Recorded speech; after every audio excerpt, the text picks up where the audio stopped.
This will be a transformative year. New year, new me. Transformative thinking. God is about to transform your thinking, your mindset, your approach to life. The Lord said that there's more inside of you than what you have perceived. There are gifts in you that you have not tapped into yet. This is your year of transformation, rethinking, removing, retooling, new friends, new environment. I'm tired of doing what I used to do. If I always do what I've always done, I'll always be where I've always been. I'm going to throw it behind me. Truth of the matter is, everybody in here is going through a change. We are all in the process of transforming to a higher, better expression of myself. Don't let the habits of my past stop me from this metamorphosis. Things that used to worry me, not gonna do me like that. Things that used to get on my nerves, people I had to respond to in anger, not gonna do me like that. I'm focusing on what's in front of me. What separates us is transformation, the desire to evolve, the passion to get up off the ground and stop eating dirt.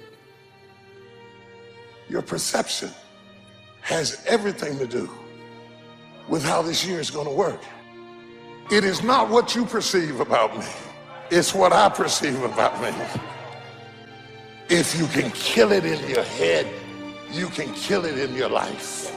If you're still bitter in your head, you're going to be bitter in your life. You're just going to have a new calendar to work that same old hateful stuff that you did last year. You're still going to be jealous. You're still going to be insecure. But if the clock strikes 12 and something flips in your mind and you say, wait a minute, it is over. Every doubt, every fear, every anxiety, every burden, everything that ever held you back, tell your neighbor, I gotta throw it behind me. Studies show that your attitude can have a greater impact on your success than your IQ. And we spend all kinds of time and money making sure the outside looks good. And that's all fine, but too often we're not spending any time on the inside.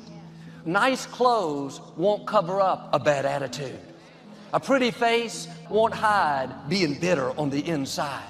In high school, this new girl moved into town and she was very beautiful. I was shy, never had the nerve to talk to her. But our senior year, the seating was assigned. It just so happened I was sitting right next to her. And the first time I sat by her, I turned and said hello, nothing more. She looked at me like I had just insulted her. She looked away and never said a word to me the whole semester. She was beautiful on the outside, but can I tell you, she was ugly on the inside. I never saw her the same way.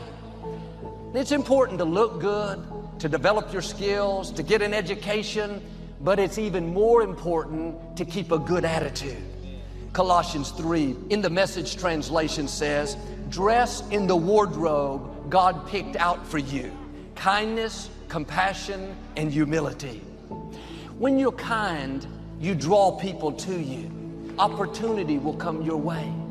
When we're hiring someone, their resume tells us what they can do. But we always meet with them to see what their attitude is. Are they positive, kind, considerate? They may be gifted, but a negative attitude will pull the team down. Your attitude is going to determine your altitude. Well, Joel, I've always been kind of negative, critical, condescending. That's just who I am. No, that's who you're choosing to be. That may be how you were raised, but that's not how you have to stay. On an airplane, there's an instrument called an attitude indicator. If the pilot wants to ascend, he tilts the plane nose high. If he wants to descend, he tilts it nose down. If you have a nose high attitude, if you're positive, you're kind to people, you have a smile, you're going to continue to rise higher. But if you're sour, you don't want to go to work, bitter over disappointments, because you have a nose down attitude, your life is going to go that direction. The good news is, all you have to do is make an attitude adjustment. You can't change other people. A lot in life we can't control. But one thing we can all control is our attitude. Am I going to live this day negative, seeing the wrong, chip on my shoulder, or am I going to live it in faith, hopeful, seeing the best, being good to people? This is a choice that we have to make every day. If you're not proactive, if you don't choose the right attitude, then the wrong attitude will show up. When a pilot makes a small tweak, in a half an hour, the plane will have climbed thousands of feet in the air. I wonder what would happen in your life if you would make a small tweak. What would happen in your marriage, your relationships, if you'd make a small attitude adjustment? Instead of saying harsh, critical words, you would start giving compliments. Just a small adjustment. Getting your attitude a little higher, watch those relationships begin to improve. Or maybe you've had bad breaks, and it's easy to get sour, focus on what's wrong. That's a nose down attitude.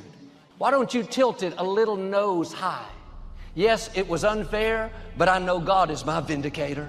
You keep that up, and you'll see God make up for the wrongs. It's what Joseph did.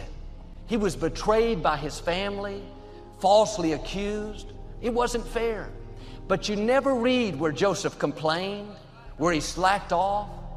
Despite all the bad breaks, Joseph kept a nose-high attitude. What you're facing may not be fair. People may not be treating you right. It's a test. What are you going to do in the difficult times? Too many people go nose down. But if you'll do like Joseph and stay nose high, keep being good to people when they're not being good to you. That's not just being positive, that's an attitude of faith. That's what allows God to show out in your life. If you're going to go up, like that airplane, you have to get your nose up. You cannot have a defeated mentality and live a victorious life. I can't stand my job, Joel. Traffic is so bad. My house is too small. Some people have not put on a new attitude for years and years. They wonder why everything's a burden, why it's so heavy. It's their attitude. Every morning when you wake up, you need to say, Father, thank you for this day. Thank you that you gave me air to breathe. Thank you that you surrounded me with favor. I'm grateful for my family. Lord, I'm going to live this day to the full. The more you're grateful for, the more God will give you to be grateful for. Instead of complaining about what's going on, man, I got to go to work today. Man, I got these kids. Remember when you wanted a job? Remember when you wanted a baby? He's not going to keep giving you stuff if what you got you can't handle already. That's the number one blessing blocker, lack of gratitude. Listen to me, y'all. Wake up every day and start being grateful. Wake up every morning and just start thanking him for just your life, your kids, your clothes, your money. And then immediately after that, you'll have a better day. He start giving you more stuff. You let go of yesterday's disappointments. You get your mind going in the right direction. I'm going to see the good today. I'm going to stay in faith and enjoy this day.